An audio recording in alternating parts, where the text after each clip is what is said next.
V, কি করছো তুমি? তোমার জন্য আমি মটন কষা করছি। শুধু আমার জন্যই তো? তুমি খাবে না? না বাবা, তুমি তো 1.25 কেজি খাবে। আচ্ছা ঠিক আছে, তাহলে তুমি খাবে না বলছো তো? হ্যাঁ, খাবে না ঠিক। তুমি? কি বলছো? তুমি কি খাবে? তো আমার জন্য রান্না করছো, তো আমি খাবো না তো কে খাবে? আমি বললে কি আমি খাবো? হ্যাঁ, তো তারপর কি হলো? তারপর কি, আমি তো খাবো বাবা।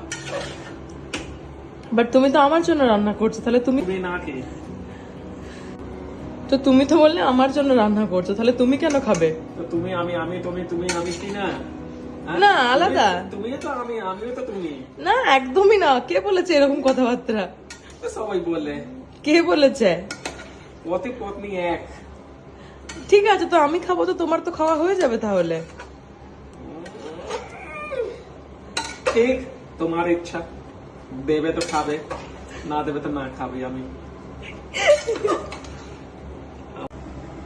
এই হচ্ছে ফাইনাল লুক, যেটা আমার বর এত কষ্ট করে আমার জন্য রান্না করেছে। কিন্তু ও তো খাবে না এটা।